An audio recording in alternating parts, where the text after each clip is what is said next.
Hi fellow book lovers, this is another disabled author information video basically. So I'm trying a few of these out and I hope they're useful information that you guys are going to find, well, of benefit. So whether you're disabled or not, I hope this will help you. So my last few videos have been about trying to find your motivation, trying to find a writing space. This one is more about how to actually do your writing. If you want to write a book, then there should be nothing to hold you back.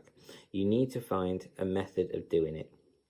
I've heard of someone who was blind and deaf, who did blind deaf sign language to tell someone what they wanted to say, and then another person would write the book for them. That's amazing. Absolutely incredible way of doing it. Mine's not quite as intricate as that one. I, being blind and having seriously damaged fingers, can't really, well, I used to be able to touch type on a computer when I was just blind, but my hands make it too difficult to do that now. So I use dictation-based software. The two I use are Dragon Anywhere Dictate, and I use that on my iPhone and on my iPad.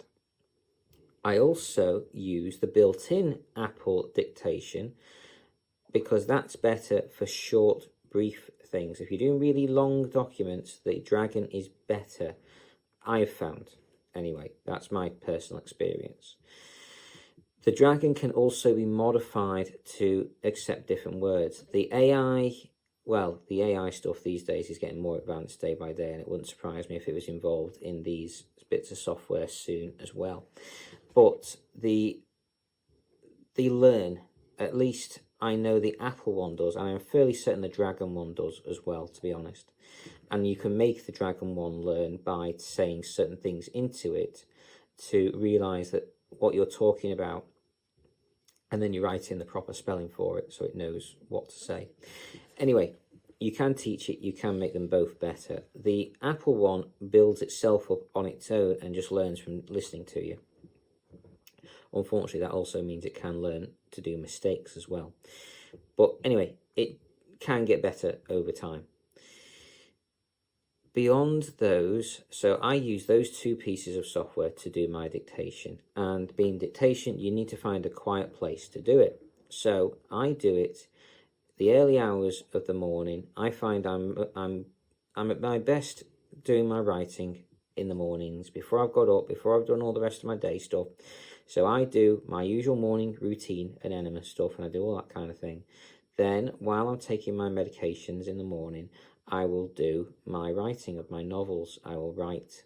Then I will get, well, I tend to get, hopefully, sometimes it can be as little as 10 minutes worth of writing. Sometimes it can be an hour. Sometimes it can be an hour and a half if I'm really good. And if I get an hour and a half, then sometimes I can get somewhere between 4,000 and 5,000 words written. So I can do some serious writing if I put the time into it. But even if I don't, and it's only 10 minutes, it's still 10 minutes written, and it's still some words down. Some words is always better than nothing. And that's the kind of principle I work on, is something's better than nothing, even if it's not much. So, and eventually, even if it takes you a long time, you will get there with a book. As long as you have a writing habit and you build it up and you do it, then you'll be fine. You'll get there eventually. And that's what I'll tell you all about my writing habit in the next video. So I hope you've enjoyed. I hope this helps. Take care and carry on reading, fellow book lovers.